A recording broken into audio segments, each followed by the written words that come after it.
오늘의 사연 시작하겠습니다. 안녕하세요. 처음으로 이렇게 사연 하나 남겨봅니다. 나이는 중요한 게 아니니 밝히지 않을게요. 오래전 제 나이 28 남편이 20살 되던 해에 저와 결혼했습니다. 군대도 안 다녀온 남편은 해군에 입대했기에 때가 쏟아져야 할 신혼에 저는 남편을 두고 3년이란 시간을 독수공방을 했어야만 했습니다. 처음에는 여자가 나이가 많아서 안 되겠다고 결혼을 반대하던 시부모님이었지만 결혼하자마자부터 시댁에서는 저한테 잘해주시더군요. 특히 시아버지가 저를 많이 아껴주시고 챙겨주셨지만 얼마 안 가 시댁과는 연을 끊게 되었습니다. 조선소에서 일하던 남편은 제 나이 38살이 되었을 때 사고로 먼저 세상을 떠났기 때문입니다. 하늘도 무심하시지. 6살, 8살 난 두 딸, 토끼 같은 2명의 자식들을 두고 남편을 저보다도 먼저 데려가 버렸네요. 사고 보상금이나 보험금을 타긴 했지만 전업주부로 살아온 저에게 이 시련은 너무나도 가혹했습니다. 외아들 3대 독자 애지중지하시던 시부모님은 제가 아들을 데려갔다 하시며 저와 연을 끊어버렸습니다. 시부모님을 모시며 살고 있었기 때문에 저와 제 아이들은 길바닥 신세를 피치 못하게 되었지요. 정말 너무나도 힘들었습니다. 아들만 챙기던 친정 또한 저의 처지를 안타깝게 여기긴 했지만 그렇다 할 도움도 주지 않았습니다. 보험금과 사고 보상금으로 새로운 터전을 구해 어떤 날은 하루도 쉬지 않고 일해가며 두 자식들을 키워냈습니다. 두 아이들이 정말 힘들었을 텐데 남편 복은 없었지만 자식 복은 있었던 것 같네요.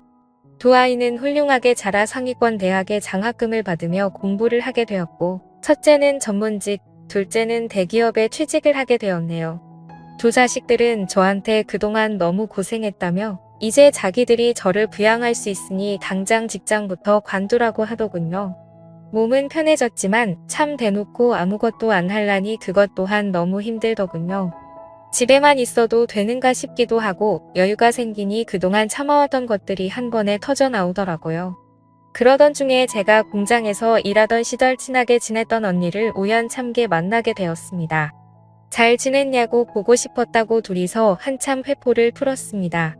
듣자 하니 이 언니는 이미 몇 년 전에 은퇴를 한 상태였다고 하더라고요.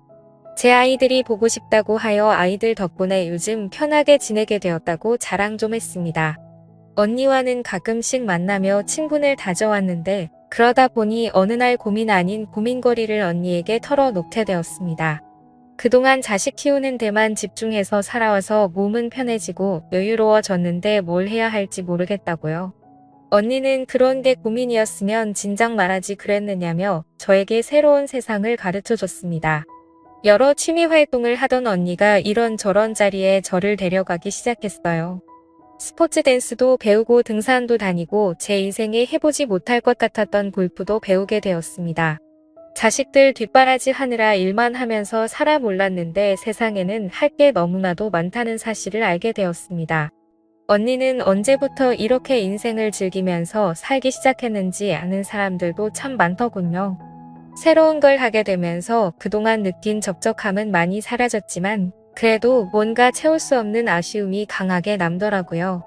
그러던 중에 언니가 저에게 제안을 하나 해왔습니다. 하루는 저보고 묻지마가 뭔지 알고 있느냐고 물어보더라고요. 좋은 이야기는 들어본 적이 없으니 같이 가자고 물어보는 언니의 말에 한사코 거절의 의사를 표현했지만 앞으로 살아봐야 얼마나 더 살겠냐며 저를 계속 설득을 하더군요. 결국 언니의 간곡한 부탁에 모시겨 한번 다녀와 보기로 했습니다.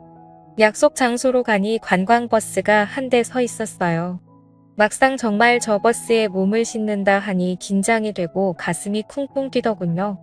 언니한테 이거 은근히 긴장된다고 하니 언니는 사실 혼자서 몇 번 와봤다면서 잘 설명해 줄 테니 떨지 말고 있으라고 하네요. 버스문 앞에 있는 남자에게 다가가니 어디 산으로 가시는 분들이냐고 서글서글하게 인사를 하더군요.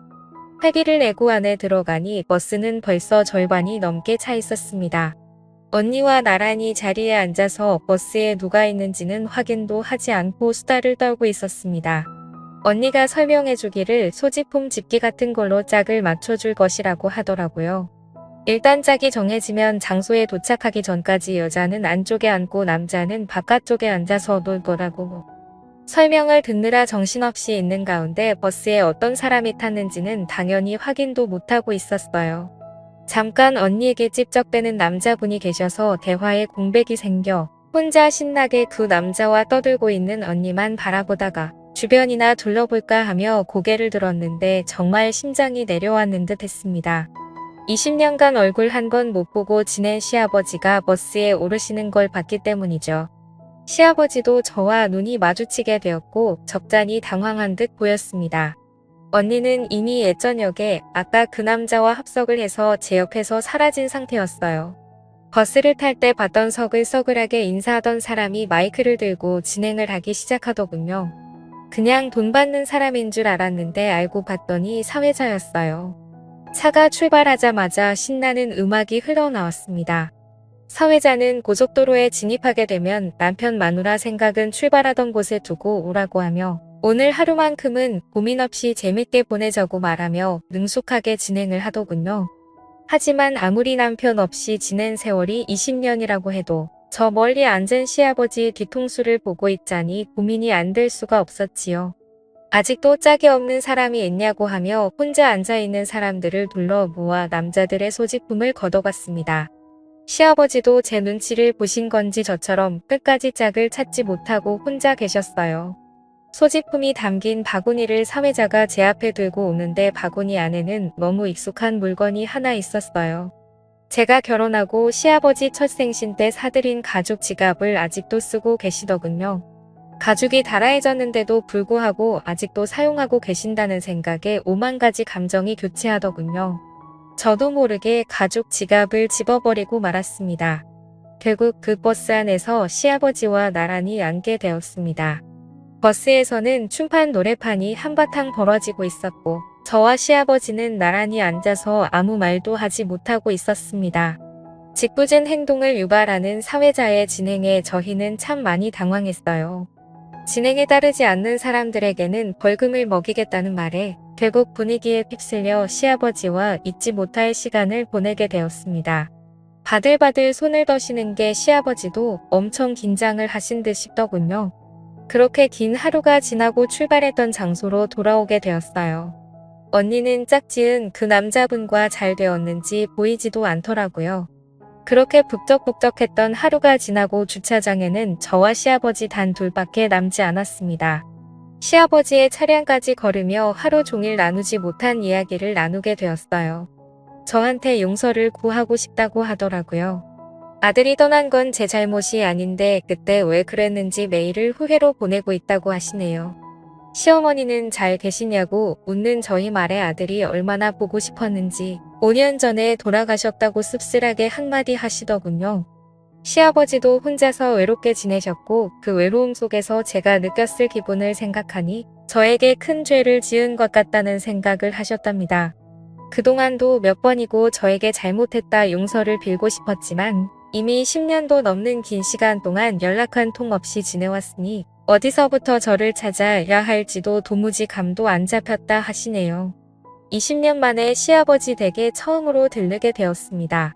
제가 살던 그때와 달라진 것 하나 없더군요. 저는 생전에 저와 같이 쓰던 신혼방마저 그대로 유지하고 계셨어요. 시어머니가 쓰시던 방도 깨끗했습니다. 그동안 그 방을 정리하며 얼마나 많은 후회를 하셨을까 하는 생각에 저도 모르게 눈물이 나더라고요. 그렇게 그날 밤 시아버지와 한참을 부둥켜 안고 울었습니다. 그날 시아버지 집에서 하루를 보내고 다음날 시아버지 차를 타고 집으로 돌아왔습니다. 아직 자식들에게 시아버지에 대한 이야기는 하지 못했어요. 자식들한테 좋은 소식일지 나쁜 소식일지 아직도 감이 안 잡히고 어디서 다시 재회하게 되었는지까지 도무지 말을 이어갈 자신이 없네요.